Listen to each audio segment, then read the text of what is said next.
everyone. Thank you for joining us for the 3-year anniversary of decriminalization of entheogens. So what are entheogens?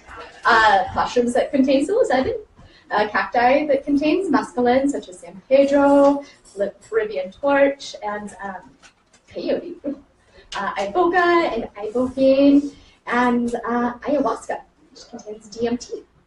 And what is decriminalization? With decriminalization, we are safe to grow, gift, and gather.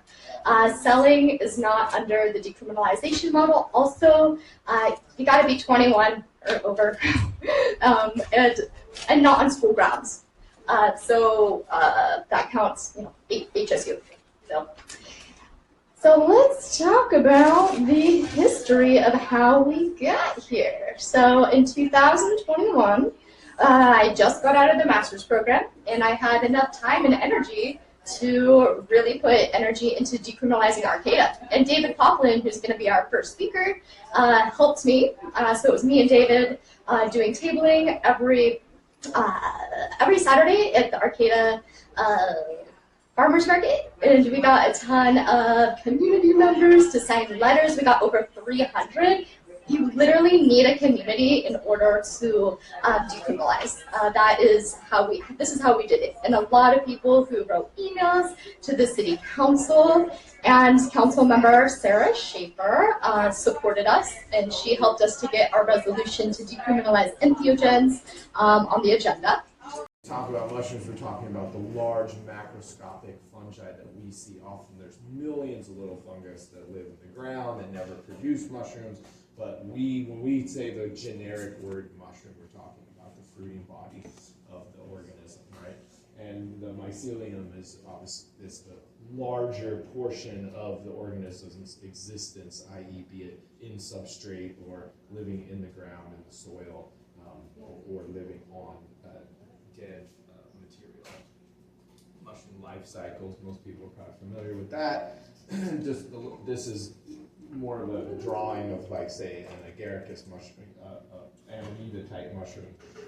But we see that the mushroom goes through this life cycle of reproduction with spores that turn into mycelium, and mycelium that turns into fruiting bodies. So at Fungi Farm, we grow a wide variety of culinary mushrooms.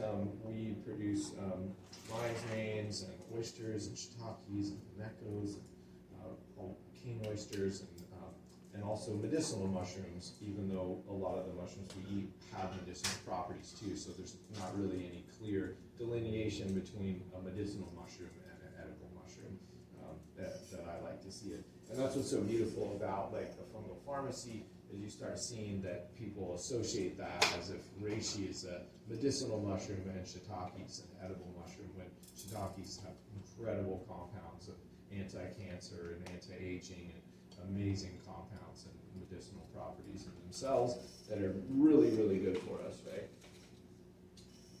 We grow oyster mushrooms on a wide variety of substrates.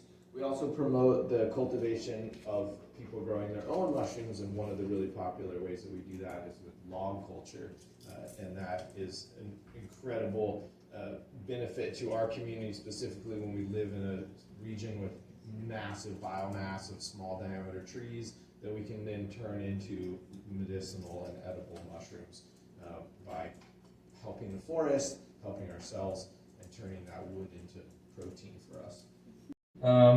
This was done on September 21st. Actually, I taught a workshop here, and I made this. And as you can see, there's a crap ton of mycelium growing in there. And so the next step, I'll get into exactly what I'm going to do with this next. I'll get that in a few slides. But as you can see, there's clearly mycelium growing through that. I don't know if anybody wants to pass that around. Injury. So once we've been traumatized, once we've been through this, we carry it in our lineage, we are always going to be more susceptible, and that's actually part of the genetic constellation. I was going to show you the test today, but the lighting's not good. But part of the genetic tests that I work with some people, the thing that you're also prone to with all of the addictions is PTSD. Why do some people go to war and come back okay? Some people come back and they're not. whole host of things, but one of it is some of us are more genetically prone to stress and trauma, which would have again made us really good at protecting our tribe back in hunter-gatherer days, but today it just kind of fucks you, you know, and so that would also be described in more spiritual terms as a highly sensitive person. I don't know one person that's been through addiction or any kind of mental health challenge that wouldn't self-describe as highly sensitive, which is actually a gift, but not in our culture. Other cultures, you become the village healer, the shaman, whatever, not here. So with these medicines, what happens is that this is a prolific problem I see in the emerging industry, which is one of the reasons I left, is that people are under the impression, because they're being told that you come to these things and you heal all your trauma. What happens is that you get an opening, and then you get to get over the barrier, because when you feel so shitty, it's really hard to start doing all of the things like lifestyle, nutrition, yoga, good sleep. If you don't feel good, you can't do it. So now you get to feel good enough for anywhere from like a week to 6 months, depending on what medicine and a bunch of other things. And that's when you have to get into action. You have to change your lifestyle, because really the epidemic, like I said, it's not really addiction, it's not really mental health, it's a lack of human resiliency. Trauma is programmed into the human experience, and I believe down the hall across the way.